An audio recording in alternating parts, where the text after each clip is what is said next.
नमस्कार, स्वागत है आपका उत्तराखंड खबरनामा न्यूज में। सितारगंज के सिसोना स्थित राजकीय महाविद्यालय में छात्रों ने भ्रष्टाचार के आरोप लगाए हैं। पूर्व छात्र संघ सचिव तुषार शर्मा ने आरटीआई के माध्यम से मीडिया के सामने खुलासा किया है कि महाविद्यालय में हुए कार्यों में लगाए गए सामान की पेमेंट दुकानदार को कई गुना अधिक मात्रा में की गई है।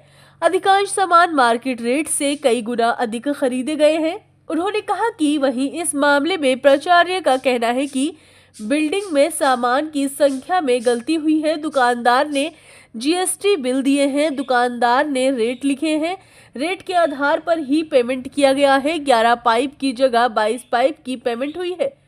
वहीं छात्रों का कहना है कि इस भ्रष्टाचार का उच्च अधिकारियों से मिलकर खुलासा किया जाएगा।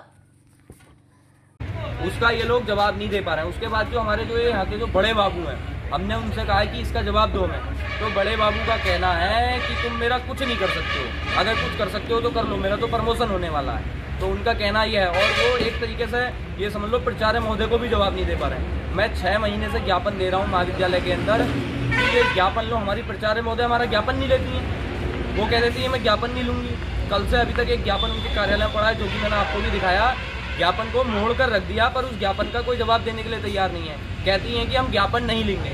उनकी अनुपस्थिति में जो उपस्थित रहता है उसको ज्ञापन लेना होता है, पर वो प्राचार्य महोदय हमारा ऐसा कोई एक्शन नहीं ले रही। प्राचार्य महोदय से ज़्यादा तो यहाँ पर हावी हमारे जो बाबू हैं कमलेश जोशी, वो हो रहे हैं उनके ऊपर। सुन ही नहीं रहे हैं, वो उठ के चले जा रहे हैं। बोल रहे हैं, ये भी नहीं बोल रहे हैं कि मेरे से गलती हुई है।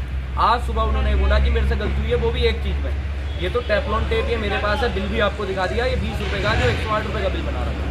और यहाँ पर ये बच्चों के लिए वाटर फ्रीजर लगा है, गर्मी हो रखी है, मंत्री जी द्वारा ये दान दिया गया है। उसके बाद भी ये लोग इसको ठीक नहीं करवा पा रहे हैं। 1000 रुपये इसके अंदर नहीं लगा पा रहे हैं, इसके अंदर लाइट नहीं आ रही है। फालतू के खर्च कर रहे हैं बच्चों के लिए। वहाँ वॉशरूम में हाथ धुलने के लिए तक नहीं है, समझ लो आप। ऐसी बुरी स्थिति कर रखी है इन्होंने कॉलेज। भ्रष्टाचार ये है, इसके अंदर लिखा गया है वेस्ट पाइप 22 पीस। जो 22 पीस इन्होंने बेस्ट पाइप लिखा है 127 रुपये। पहली बात तो 127 रुपये, इसका कोई रेट नहीं है। दूसरी बात, जो इन्होंने कमेटी से साइन कराया है वो 11 बेस्ट पाइप में कराया है, जिसमें से 5 बेस्ट पाइप लगे हैं, वो भी 6 बेस्ट पाइप भी गायब हैं। 11 तो ही है, 6 भी गायब हैं। दूसरा इन्होंने लिखा PRL पिलर कॉक। PRL की पिलर कॉक कोई भी महाविद्यालय में नहीं लगी है, एक भी। और इन्होंने इसका रेट लिखा 381 रुपये, जो कि 381 रुपये नहीं है। कल मैंने दुकानदार को बुला के पूछा इन्हीं के सामने। तीसरा लिखा इन्होंने PRL एंजल कॉक, जो कि एंजल कॉक जो थी इन्होंने 6 पीस लिखा 296 रुपये। वो 296 रुपये PRL कंपनी की कोई भी कॉक हमारे महाविद्यालय में नहीं लगी है। फिर इन्होंने लिखा है PRL कोन पाइप एक भी महाविद्यालय के अंदर नहीं है। और फिर इन्होंने लिखा PRL लॉन्ग बोबी 3 पीस 381 रुपये। ये भी इन्होंने 150 रुपये का इसमें भ्रष्टाचार करा। पूरे 150 रुपये एक पाइप पे एक्स्ट्रा लिख रखे, ये भी एक भी महाविद्यालय में नहीं लगा है। फिर इन्होंने लिखा है टेफ्लॉन टेप जो होता है ये 20 रुपये का, इसका रेट लिखा है इन्होंने 108 रुपये। बाकी इन्होंने एक जो वो होता है अपना चिपकाने वाली जो होती है, उसका रेट इन्होंने, वो जो होती है चिपकाने वाली, उसका इन्होंने सिर्फ 15 पीस का 10 रुपये के हिसाब से लगा रखा। सिर्फ एक वही चीज़ ठीक है, बाकी इन्होंने सब में भ्रष्टाचार है। और मैं आज भी इस चीज़ का दावा करता हूँ, अगर 6 महीने पुराने बिल खोले जाएंगे तो महाविद्यालय के 6 महीने पुराने बिलों में 70% से ऊपर घोटाला बाबू द्वारा करा गया है। और बाबू का सीधा ये कहना है तुम मेरा कुछ नहीं बिगाड़ सकते। ये साक्ष्य किस माध्यम से मिले आपको? ये साक्ष्य मैंने आरटीआई में मैंने इनसे आरटीआई मांगी, जो इन्होंने मुझे 1 महीने बाद आरटीआई दी। और आरटीआई में भी ये लोग मुझे पूरे जवाब नहीं दे पाए, सिर्फ 2 ही प्रश्न के जवाब दे पाए हैं। 8 प्रश्न में से 2 प्रश्न के जवाब दे पाए हैं, बाकी इन्होंने सब छुपा दिए हैं उसमें भी आरटीआई में भी। नहीं, ऐसा नहीं है कि 3 टोंटी लगी हैं। वॉशरूम ठीक हुए हैं और उसमें टोंटी लगी भी हैं और टूटती भी हैं, है ना। बच्चे जाते हैं, यूज़ करते हैं, आए दिन टूटती भी हैं और उनको सही भी कराया जाता है। लेकिन एक टोंटी रोज़ सही कराना थोड़ा मुश्किल होता है।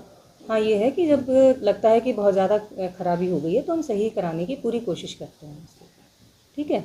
और जहाँ तक बात है बिल की, तो बिल में जो GST बिल है, ठीक है, दुकानदार ने GST बिल बना के दिया है, उसने रेट लिखे हैं, उसी रेट के आधार पे हमने पेमेंट किया है। जितना ऑर्डर गया था उतना उसने दिया है।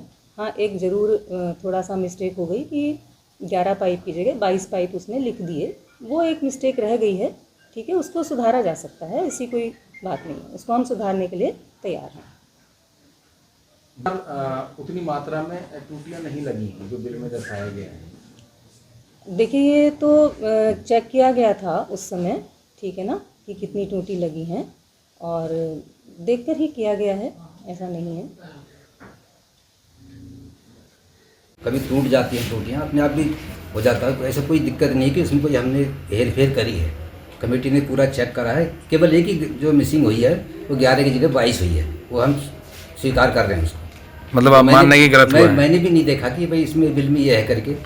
बिल मेरे पास आया, प्लम्बर खुद सामान लाया और लगाने के बाद कमेटी ने पूरा चेक करा कि सामान ओके हो गया करके। मैंने बिल जो है साहब के सामने रखा, तो उसमें ओके हुआ तो मैंने चेक बना दिया। भैया तो मुझे पता है, मैं तो ऑफिस में था, मेरे को काम काफ़ी। सर कमेटी वालों ने देखा ना कि कार्य हुआ है करके, तब उसके बाद ही हुआ पेमेंट।